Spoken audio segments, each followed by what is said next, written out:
I'm Uncle Kracker, and you're listening to Like a Farmer. I like that.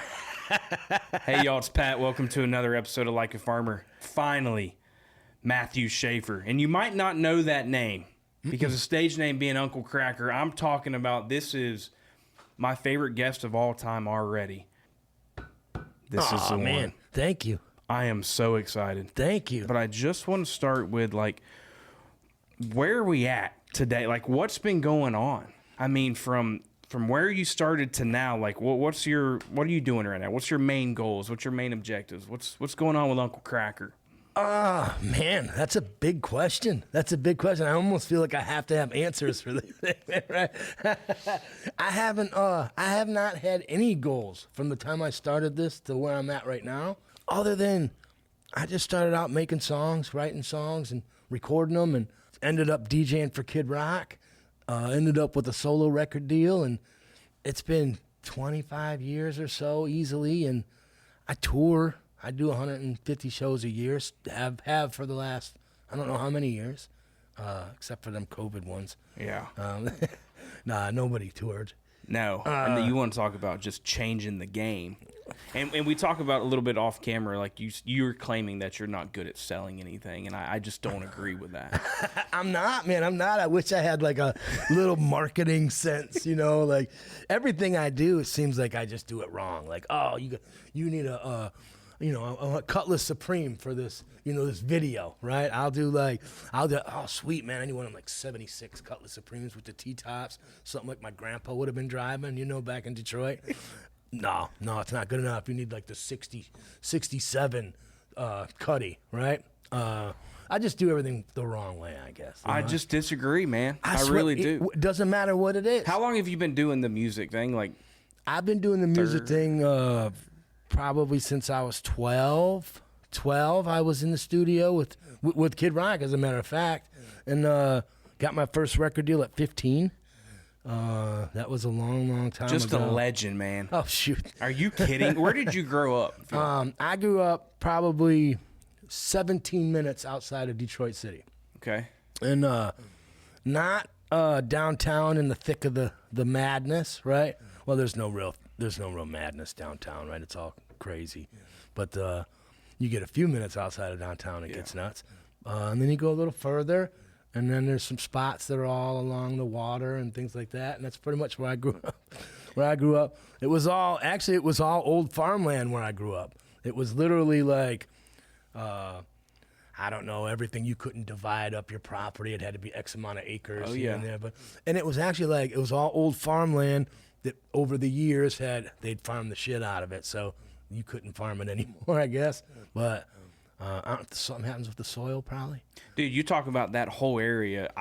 It's one of the most blue collar areas out there. It's just, it's great farm grant, but it's that blue collar jobs too. The hardworking individuals that come out of that area. It's just bootstrappers. Absolutely. You strap the boots up and you get to work, whatever you're doing, and you get it done. You saying that you started music at 12, like that. I feel like everybody from that area just has a beautiful entrepreneur mind. Like, what got you to do music at 12 years old? When I was little, you'd stay up late on Fridays and Saturdays, right, to try to catch like public access shows. This is going back like a long time. I'm old, so this goes back a long time ago. And at about midnight, your cable, your public access shows would come on. And that's when you'd get to see like the shows like Soul Train and things like that. They wouldn't play those till like 11 or 12 at night. Then all of a sudden they started spinning like these old rap videos. I remember when I was 10 years old, I saw the Fat Boys come on, and they were singing this. They had this video called Jailhouse Rap, and it was like these three dudes rapping and eating in jail. Like it was like this. It was the best thing I'd ever seen in my life, and I was like, I want to do that. Like.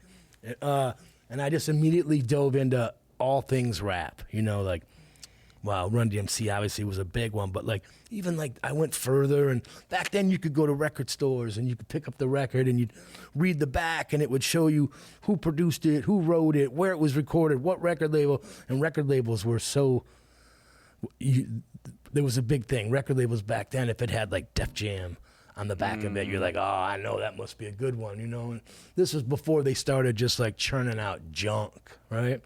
But you use the back of these albums to piggyback and buy the next thing you were gonna love, and you trusted these labels that were, you know, those were the gatekeepers, and you trusted that somebody was putting out something good.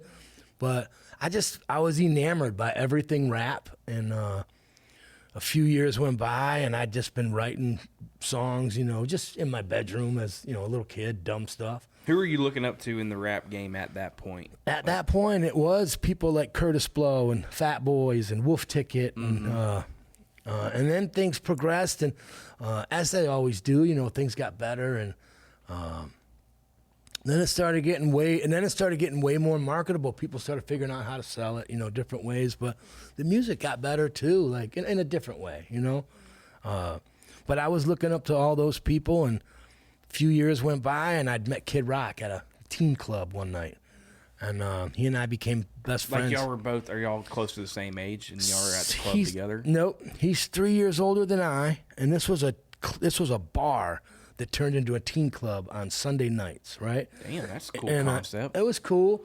So Sunday nights, you know, it'd just be a bunch of kids. But the R&B station in Detroit, WJLB, they had this guy named the Electrifying Mojo. He was like their nighttime disc jockey, and he was badass. Like he would, at night when I was a kid, if you had that on, like the windows open, it was dark, you know, he'd come on, he'd start his show like landing like the mothership, like this spaceship would land. You'd hear it just all eerie and crazy, like the Electrifying Mojo. You know, you knew when it was gonna be a good night of music, right? It was this was back when you could listen to radio, and it was a good time. This is back when they didn't just play like everything back to back. You know, radio stations in Detroit growing up played, you know, they'd play a jazz song, behind it they'd play a pop song, behind it they'd play an R&B song, rock and roll. It was like the DJ played what he wanted, you know, things that he thought were popping off, I guess, right?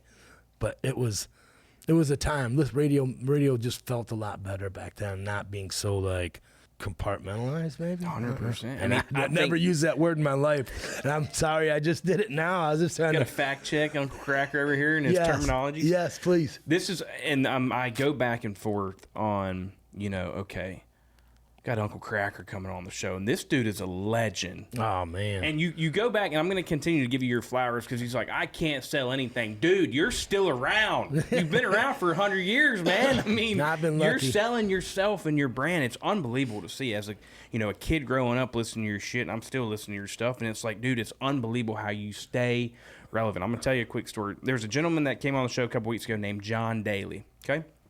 Daly, a golfer. I mean, that might be the most boring sport ever for people to watch. But everybody still knows who John Daly is because of his brand and how he presents himself and just being a legend. Like, that's how I look at you. Like, you've been, whether it's the rap game or the country game or any type of genre. I mean, dude, let me just tell you something. I've opened up multiple. When I give best men speeches, I've been the best man in a couple weddings, and when I give speeches and I go up to give my speech, I got to shake the nerves off a little bit. So what I do is I sing a song prior to going and giving my speech. You know what song I sing? What is it?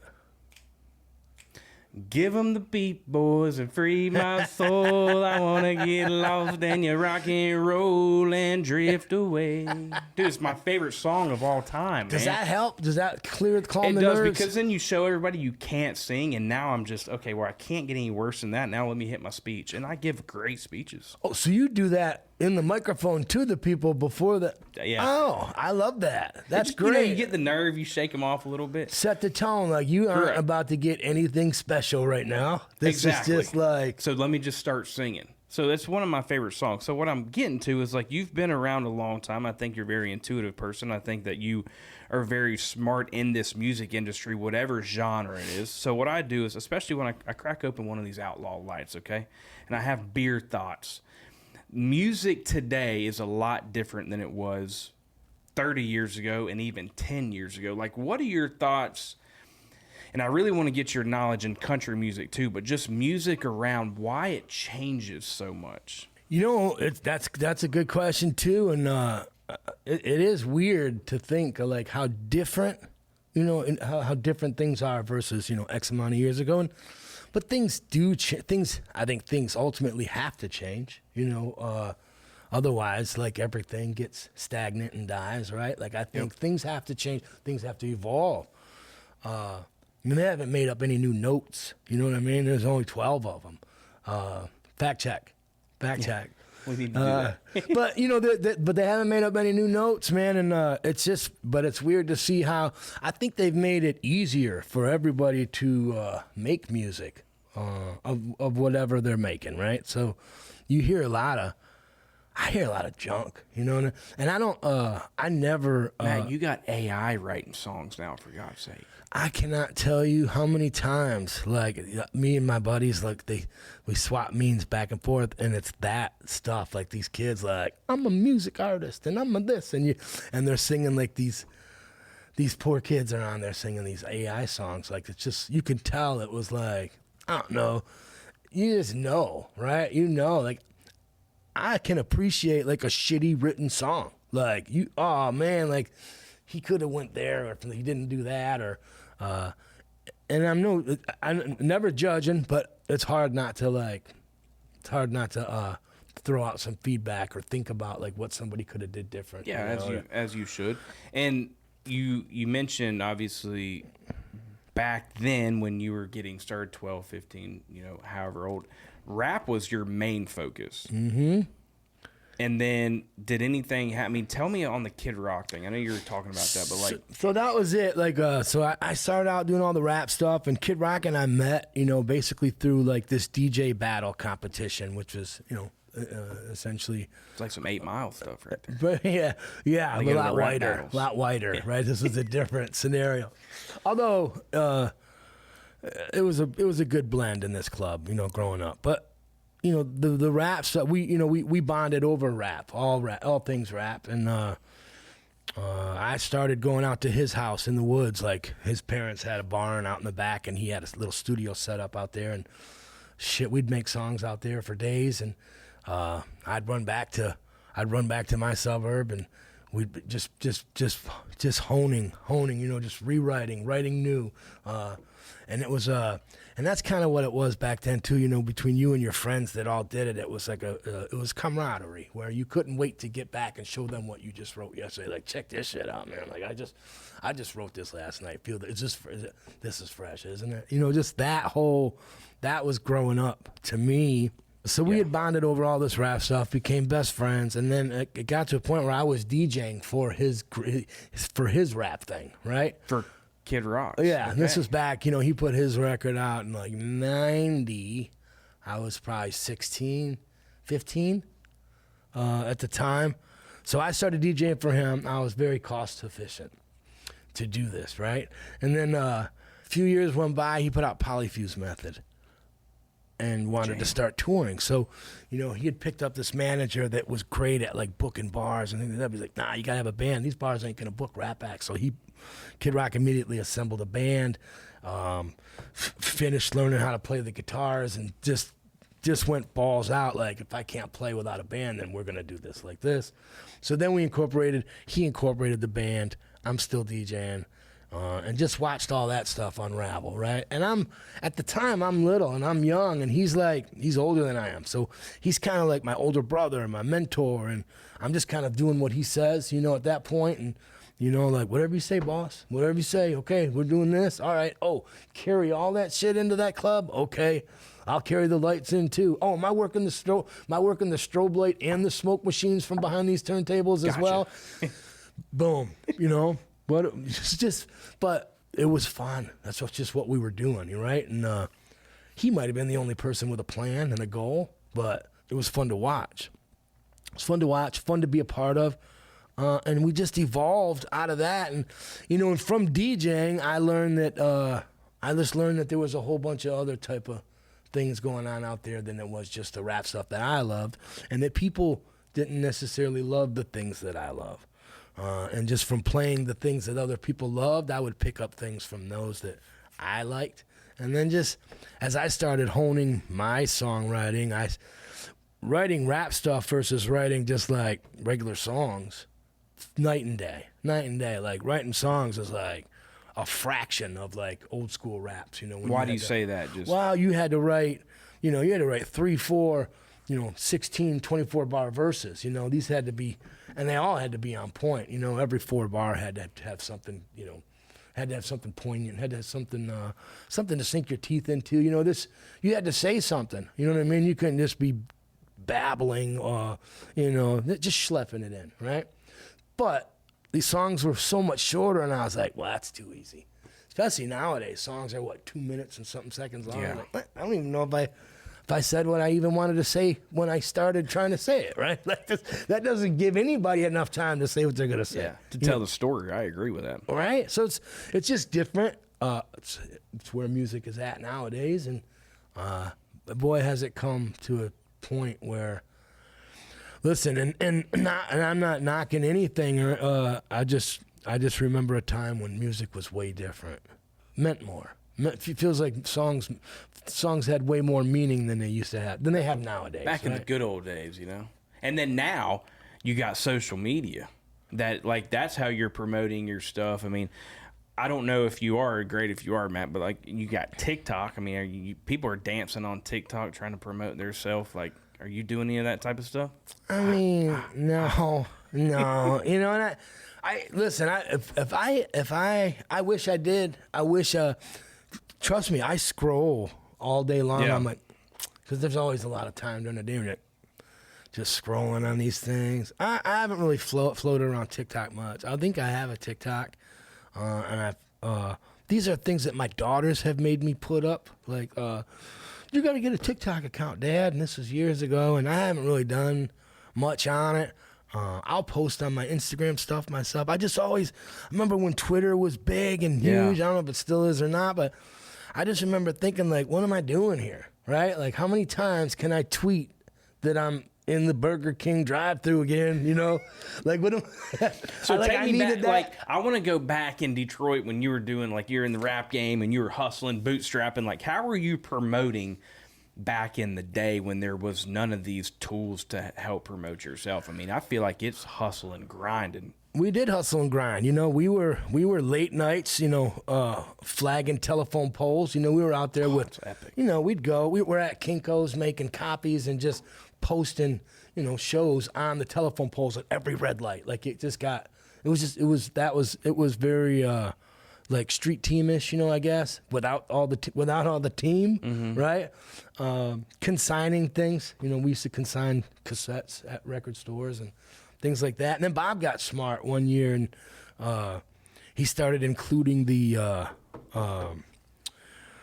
barcodes on the back of these things. The QR code? Yeah. Yeah, well, back then it was the barcodes, Yeah. and it was for sound scan, right? So then they could count how many records you were selling. Well, once he did that on his own thing,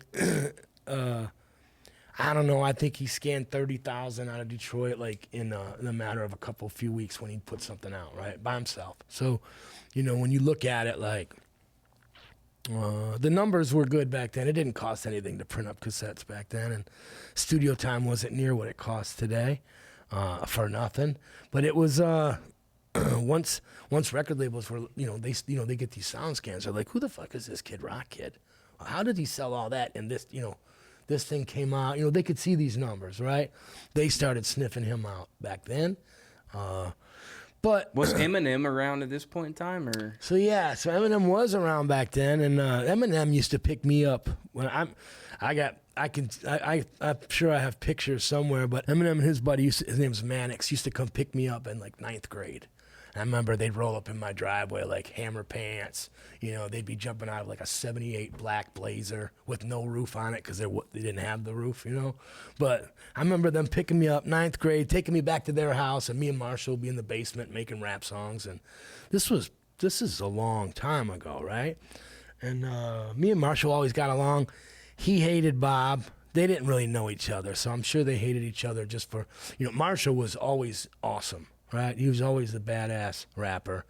But Kid Rock was the first one out of Detroit with the record deal, and so I don't think Marshall liked that part, and them two just didn't have Bob didn't care one way or the other, right? But Kid Rock didn't care one way or the other. But Marshall, knowing how fresh he was, I think he just didn't dig that part. And but then fast forward, Kid Rock gets his record deal at Atlantic Records, and he's recording. We're out in California mixing Devil Without a Cause, and we get to like this corporate housing place where they put us up at for like the month to sit there and mix this record. And it's in California, like Toluca Hills maybe.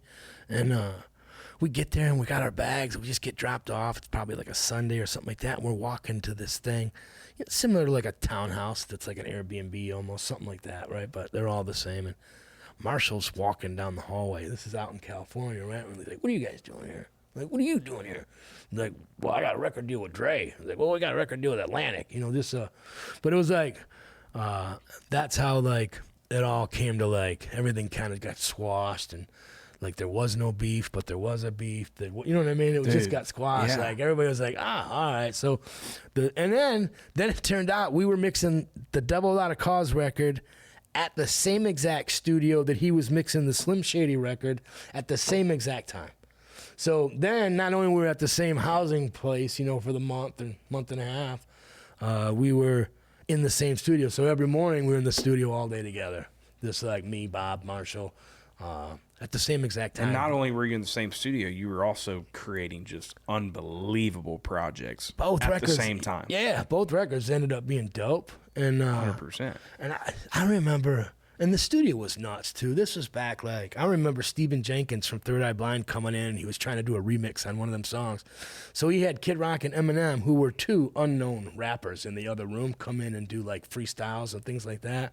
So I know he's sitting on some old Third Eye Blind shit that never got released that has Kid Rock and Eminem all over it. And they were nobody at the time, you know, in this grand scheme of things.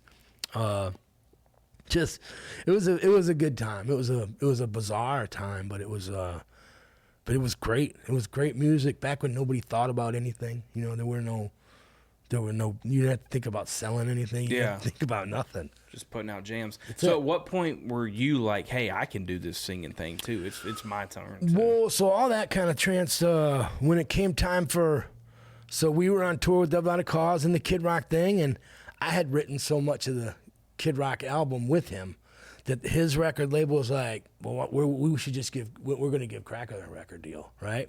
And at the time, you know, Kracker was just my nickname, so we were using that as that's a whole other story. But they ended up giving me a solo record deal based on like everything I had done with him anyway, because that record they knew, you know, just on the data, they knew how big that album was going to be. So they were just, maybe they were handing it out or whatever. But that's kind of how I got my record deal. Just barely basic, because I had basically one song for them to listen to that was of any significance. It was the first song on my double wide album. And it was like this bluesy rap thing called Better Days, right?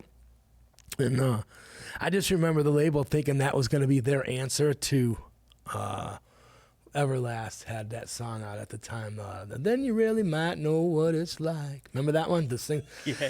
They thought they were gonna have like this answer to this like bluesy rap thing that was killing it at radio at the time, which all record labels did. Thought they had the answer. Yeah. You know what I mean? Like Katy Perry's doing this. We need to get this girl to sing one just like it. And you know what I mean? It's just everybody clamoring to do just. I don't know. It's not about the money. It's about the money. Right. 100%. And you were. The blues, I'm glad that you mentioned that too. I mean, some of your blues jams, like that's soul music, man. It was just fantastic.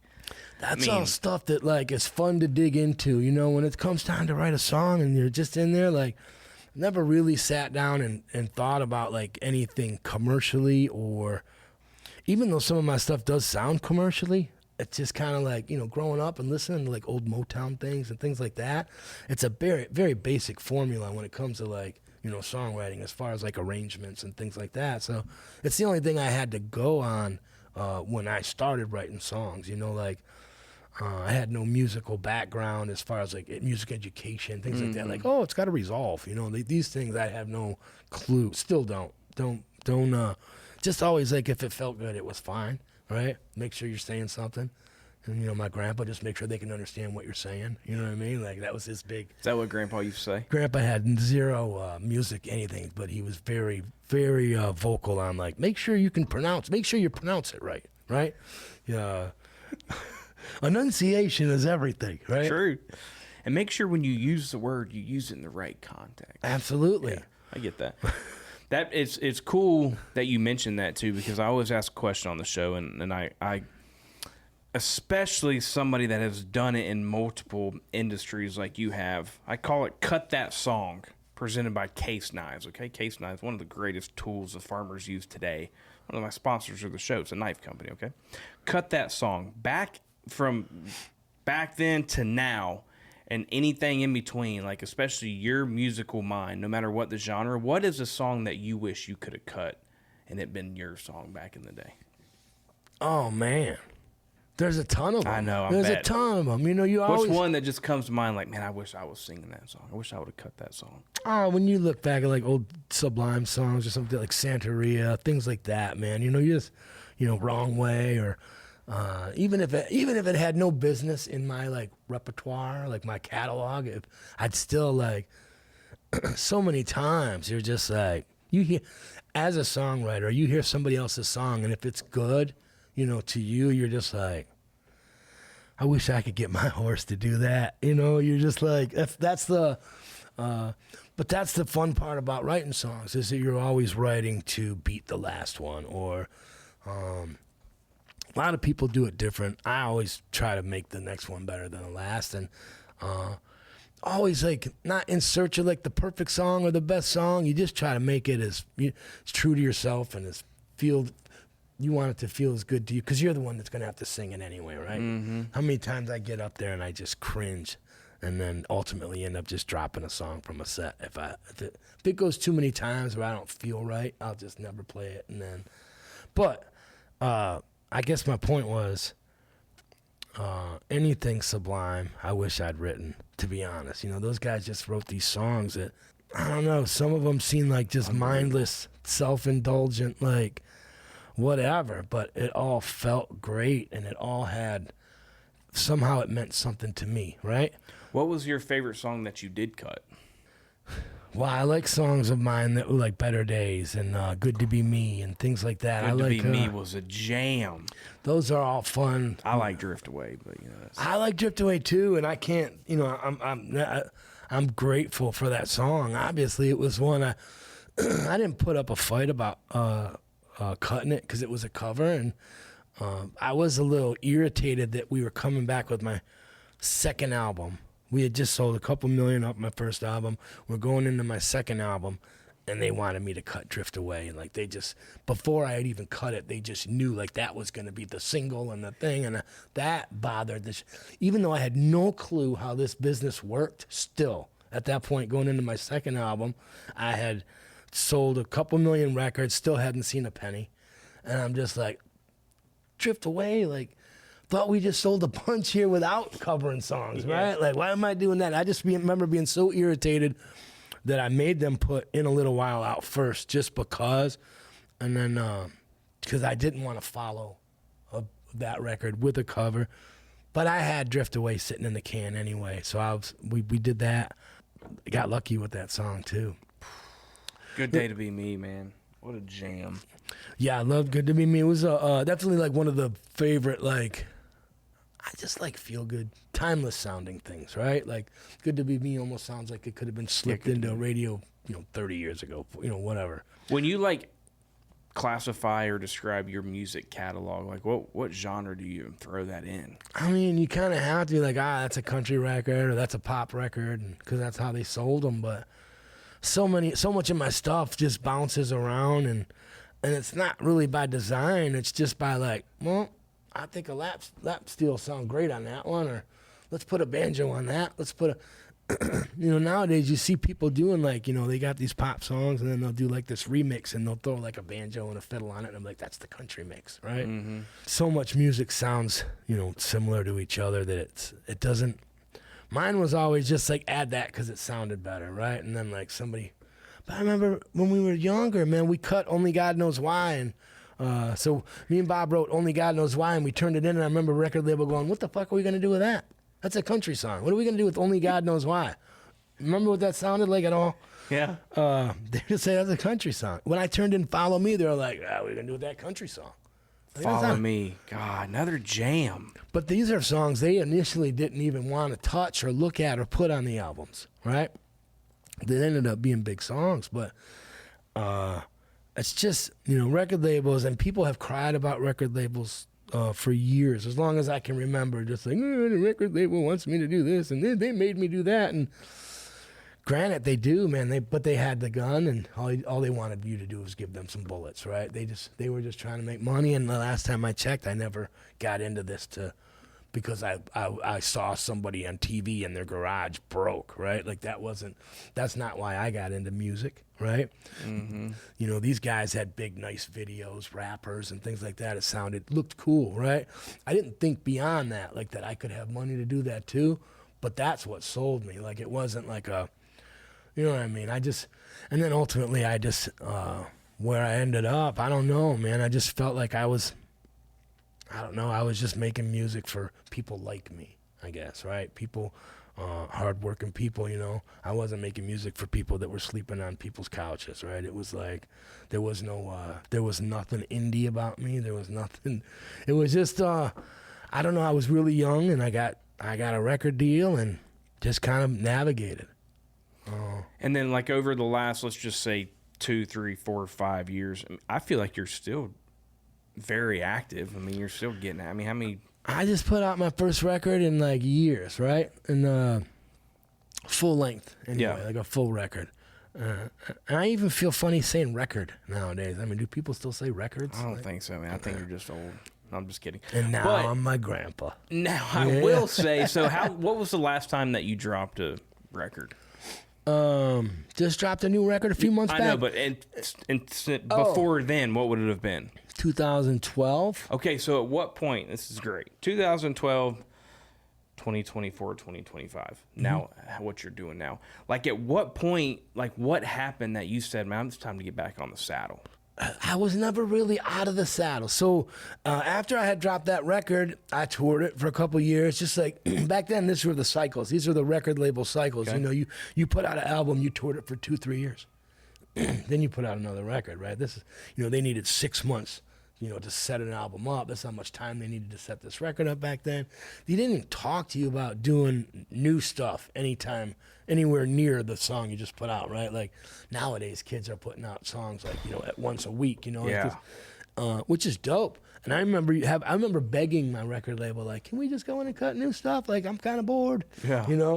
But no, it wasn't even a thing back then. But the album come out, let's say 2012, and then then go 2015, because I had toured that a couple years. 2015 comes and I get like this different record deal, because in 12 I had bought my record label back from the label I had been at for 14 years, and I put it out on Sugar Hill back in 12, right? And then 2015, the guy that signed me originally years prior signed me for like this. They had this idea that they were doing this. They had me cut this song, right? 15. So this was kind of like a side record deal with a single out, but that was in 2015. And then 2018, I popped another single. So it wasn't like I was not doing anything, Yeah. right? But full length and all that. But I was touring. I'd been touring for the last 20 something years, and probably around 2012-ish or so. Throw a divorce in there, you know what I mean? Then all of a sudden I'm sitting there with me and 3 daughters, right? And I'm like, well, I'm not gonna tour now, right? I'm gonna ease off here and sit down and see what being a stay-at-home dad feels like, right?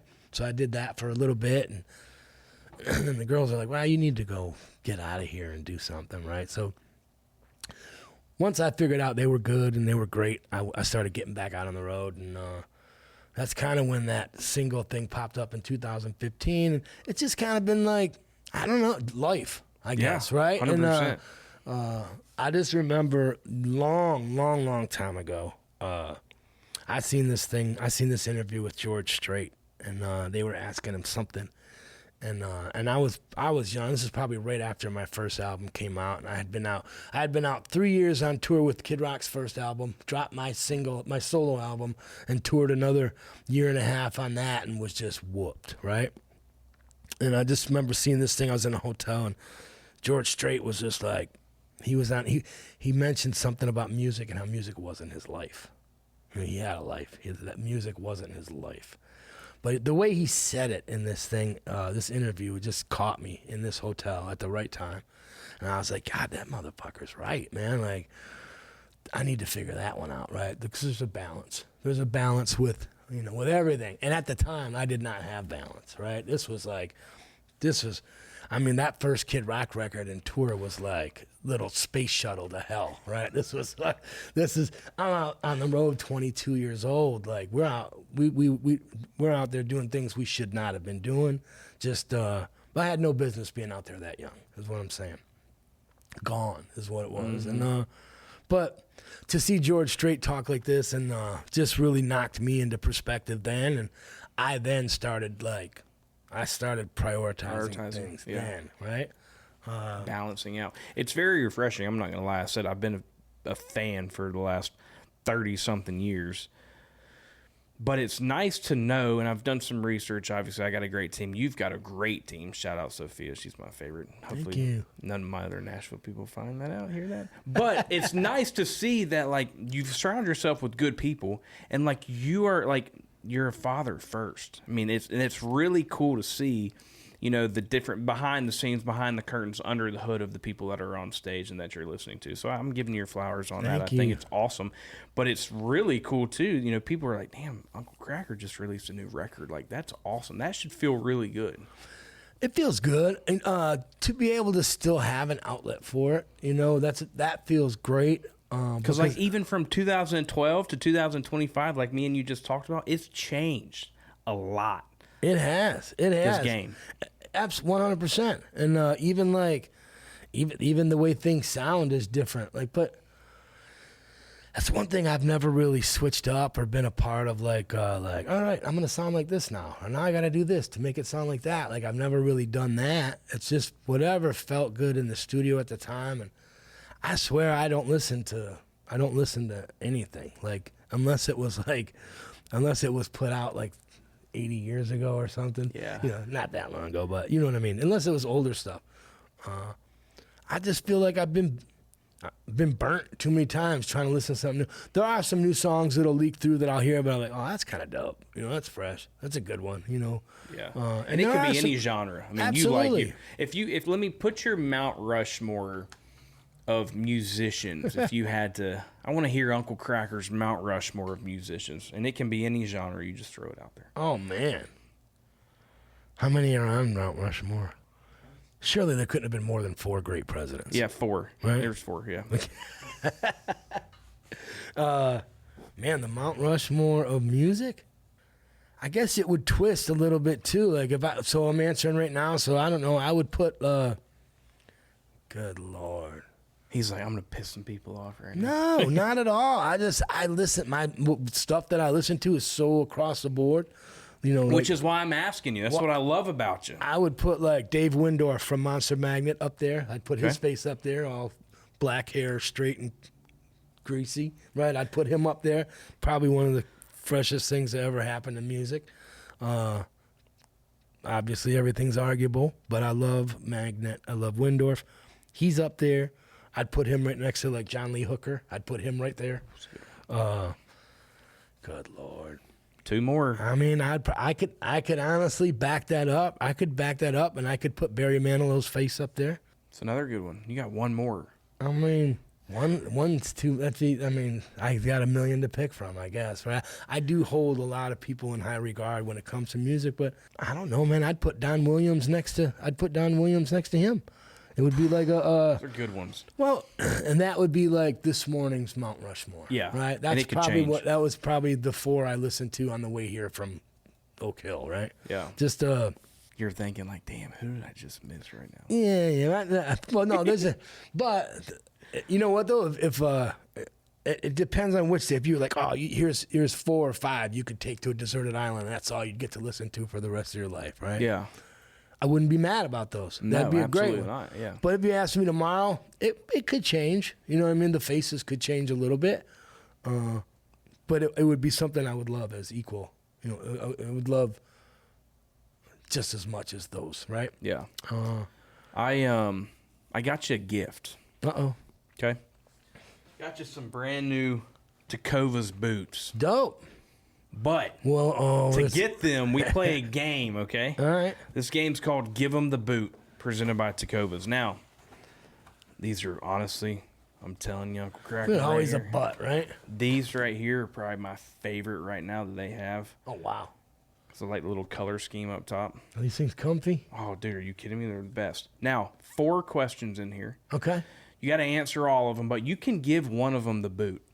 But if you get, which means you don't have to answer it. 4 questions. Got to answer all 4. Or you can give one the boot. If you give one the boot, that means you have to answer the rest of them. Let's grab one out of here right Yeah, now. you're doing one at a time. Oh, okay. All right. Let me see. Shit. Read it out loud for the... You might not even want to air this story. I do. What's the question? What question is it? This says favorite Kid Rock story. Oh, yes, I absolutely want to hear this. So I know I mentioned a divorce and I mentioned kids, and I now have 2 new kids with a new wife and stuff. So when I start saying this stuff, I'm like, they're going to hear this. Well, you just This pick, is you've got a gonna be million Kid Rock stories. I mean, I know, but they're all pretty equal, you know. But my favorite, I feel like, I'm just kidding. So my favorite Kid Rock story, I mean, it's no secret. We've had a lot of fun. Favorite Kid Rock story, this was probably pre-record labels. And I remember Atlantic Records was coming out to a show we were doing in Akron, Ohio. Because even before he got like his big record deal,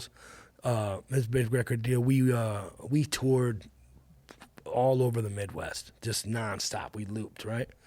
But we were playing in a club in Akron, Ohio, and the record label was coming out to see the show. This was a showcase. This was prior to show though. I remember we show up to this club early. You know, we got backdrops and lights and tiny club, but Kid Rock always had a good following, right? yeah. So prior, we drop acid before this show, right? Probably. I just remember doing this kick-ass, like, 2-hour show. Everybody's pumped. Everybody's excited. But it was a club, and there was no backstage. You didn't walk onto stage, play, say goodnight, and then walk back off stage to your dressing room, right? This was a small shithole bar, club. You had to walk off the stage into the crowd to get anywhere, right? So now we're almost a few hours into acid, right? And I just remember thinking, like, what are we doing up here, man? Like, show's over. I'm hiding behind the backdrop, right? He doesn't want to, because he's tripping too. He doesn't want to get off the front of the stage. I know this because I'm in the same headspace, right? I'm hiding behind the curtain. He ends up getting on the turntables and just starts DJing, like just throwing down this like scratch set. And I just remember being behind the curtain. I'm like, get out of there. Get out of there. I felt like Mickey, like in Rocky's corner, like, get out of there. You can't beat him, Rock. You know, like I just remember I felt like this guy, like, they'll eat you like wood and shit you out of chair. I just remember being this, that's my favorite Kid Rock story, that we were all on acid when the record label came to sign us. It's a great one. Mm-hmm. All right, next question. Oof. I should have booted that one. Should have booted it. What would your name be? What would your name be if not Uncle Kracker? So I went over this before I plugged the Uncle Kracker name. Kracker was just a nickname. And I would have much rather just been Kracker and that'd be it or whatever. But I had to put something either before it or after it to make it legal because there was already a band called Kracker and blah, blah, blah. Rather than become an ATM machine for them, I just put something in front of it like Uncle. But while I was trying to figure out a name for that, there was a guy from back where I come from. His name was Hal Jarvis. And he was like the mayor of Roseville, and he was like this older guy, and he wore these big fat sunglasses and these bucket lids, and it was classic, like just old gangster looking bookie stuff, right? But he was the mayor. And I just remember thinking like Hal Jarvis, I was like, kind of a dope name, it was that close from being that, but the record label was like, no, you just stick with Uncle Kracker, right? It was like, but they liked Uncle Kracker better than Hal Jarvis, I guess. And at that point, I was so over trying to think of a name, right? I was just like, okay, so Uncle Kracker it is. So that was boring story, but that is the There was story. a chance it would not have been, though.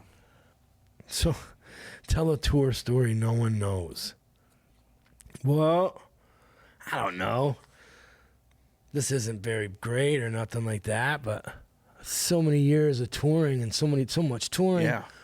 I remember when we were young, they would send us to Europe a lot, right? I remember going to Europe, and we were up in Manchester, England. We were in England, Manchester, and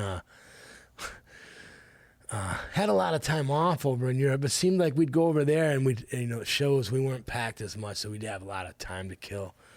And we would do that in pubs and things like that, right? And but I remember coming out in Manchester. We had been out and about, and it was probably 2 p.m, sun shining, and we go, and it's us, the band, Kid Rock, Twisted Brown Trucker Band, and we're walking, and they drive on the opposite side of the road over there.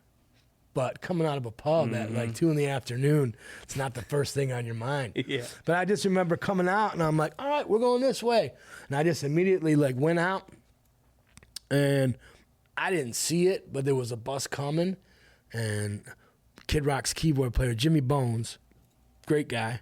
He still plays piano for Kid Rock. He was older than us. He was probably 10 years older than us, so we always called him Grandpa. And out there, even though he wasn't, but when you're 23 and somebody's 34, you're like, this guy's old, right? Tackles me in the middle of the road. And I just remember, what the fuck was that for? Everybody's had a couple drinks, right? So I thought he was just fooling, but as we were going down, I was like, this motherfucker, whoever it was, I didn't even know at the time, and then the bus just swings by, but saved my life. Definitely saved my life, but that was shout out Bones. not one you get to tell very often, right? It's a good one. Well, favorite country musician right now? Who you listening to on the radio? Kind of dig that Parker McCollum stuff. Yeah. If I had to pick something right now, I dig that. Listening to it. Parker's come on the show, and man, what a beautiful story too. And he even said, he's from Texas and country musician, but he's who he is. He's like, Pat, you'll come to my house and I got all the jewelry and a bunch of cars and I listen to a bunch of rap, I'm myself. He's comfortable in his own skin, and that's what I love about that kid, man. He's a stud. Good, because I've never dug into that side of him or where he comes from. Loves rap but just love the music, right? If I had to pick one country cat now, I like the Parker McCollum stuff, and that was the first thing that came to mind. It's a great one. It's one of them ones, like I said, man, I don't listen much to I won't put on that and listen to the entire, hour of repeat stuff, but my wife does. So I'll be, but something will pop on. I'm like, oh, it's dope. You know what I mean? Mm-hmm. And I think the last person I heard that from before then was Walker Hayes. He had this song on the radio, "You Broke Up With Me," something first, and I was like, oh, it's kind of dope, right? That's true. So yeah, Parker McCollum right now. This is why I love this game, so everybody gets to know who Uncle Kracker is. What are you excited about right now? What's coming up? You've got the record that just dropped a couple months ago, banger. But what's coming down? Any cool projects, new songs, new tours? What's going on? I've been writing a lot lately for new stuff already, and that's what's cool about being in Nashville is just it's a lot different than being in Detroit, where I've lived for the last, for my entire life up until a couple years ago, right? And then you moved to Nashville, yeah. Moved to Nashville. And what was the reason behind that? Change. Yeah. Just needed some change, something different. The winters in Detroit I've had enough of, brutal. Right? Oh, yeah, brutal. And not that they don't have a winter in Nashville, but a little more forgiving than Detroit. But change, being able to see live music everywhere at any given moment is nice to go do. It's very, just keeps you, I'd go home after touring in Detroit and you're just kind of there, no like-minded people, I guess, around you. A ton of friends, right? Love everybody around me and family, but just no real like-minded people where man, I want to, wake up and if I don't want to hammer that song out myself, man, I'll just call my buddy here and be like, hey man, you want to dig into this one for a second? Let's do that here. We can do it here. I got an office here we can do it in. We can run to the studio and do it. Everything's within a couple minutes. It's just nice, man. It's good for if you're feeling creative, it doesn't stop anything for you, right? And you can be in the studio and everybody's seconds away, like, man, get that fiddle player over here. Yeah. This would sound dope on here right this. now. Like, we ain't wrote it yet. Yeah, but it would still sound sweet. Get them in. Things like that. Things that need to happen on the fly and the spur of the moment can happen here much easier than they could happen for me in Detroit. So that was very cool. That was a very, very, very big part of coming to Nashville. Then going on the road anytime soon? Going out with Jake Owen next month. Yeah, dude, that's awesome. Yeah, great tour. Love Jake. Always loved his stuff, and he's always been the coolest cat. So it'll be a fun tour. Looking forward to that. So yeah. And you'll sing some obviously on the new stuff. Do you ever bring the crowd back and sing any of your older stuff? Absolutely, absolutely. I can't get out of there without doing it. I feel like I cheat people if I don't do that. They would hunt you down. I hate playing new stuff anyways. I'd much rather play the hits. What's your favorite song to perform live? It's hard not to say, Drift Away and Follow Me and those things. Smile, Sun Goes Down, things like that. Too. Sun Goes Down. It's hard to say those aren't my favorites because those are the ones people just roar back at Sun you. Goes Down, that was with Kenny. Mm-hmm. Was it just you and then brought Kenny on, or was that from the jump with Kenny? That was Kenny. Well, that was Kenny on Kenny's album. And then one day Kid Rock calls me. He's like, hey, Kenny Chesney's going to call you. And I was like, well, who's Kenny Chesney? And he's like, well, he's this country dude. He wants to call you. He wants to ask you if you'll come out and do something. Well, Kenny was playing Neyland Stadium in Knoxville. Yeah. It was going to be his first stadium show he'd ever done. This is years ago.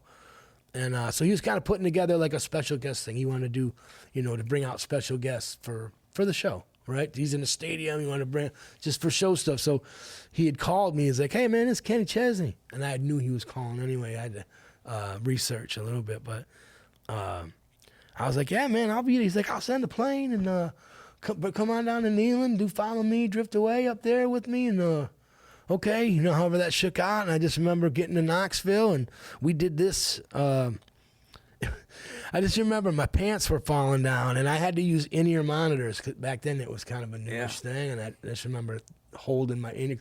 I couldn't. I still don't like in-ear monitors, right? But fun and just he and I. But that night, it wasn't that night. He had come back to Detroit probably 2 weeks after that. I went out to see him, and I don't know, we're on Deanna Carter's bus or something like that. And Kenny plays me this song, Sun Goes Down. He's like, man, I want you to cut this with me. And I was like, yeah, man, whenever. Like that, I remember hearing it, thinking like, yeah, that'd be dope. I'd love to cut that thing with you, right? It'd be awesome. And then I didn't hear nothing from him for like a few weeks. And finally I was like, hey, man, we cutting that? I didn't want it to get away, right? I was like, we going to cut that or whatever? So I came down here and we cut it. Met him randomly, him calling me to do that show. And he and I just became such good buds, man. He's still one of my best buds. We talk every other day. Just, dude would give you the shirt off his back, right? Just the nicest cat. I don't think anybody's got a better ear in this town than he does either. He's always got great input on songs and, whatever it is. Always got great input when it comes to business, marketing, all of it, right? He's just great. Just all around cat, right? Good buddy to have. Couldn't answer a better bud. He's so that's how that ended up coming about. God, that's a great story alone, man. Yeah, I got lucky with that one too, man.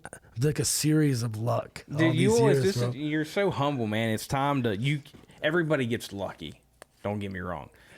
But for what you've done for a long time and continue to do, like, you've got to realize, like, you are a salesman, you're an entrepreneur, you're the guy that continues to not only stay relevant, but do it at the highest level, man. It's awesome to see. Like, it really is. When I got the call about you being in town and could come on the show, like, I was ecstatic. Well, like, I appreciate you having me. You can go to one of your shows and you see people a little bit older and you see the kids that are getting into the music and, like, you're entertaining all of them. And there's not a ton of people that can do that.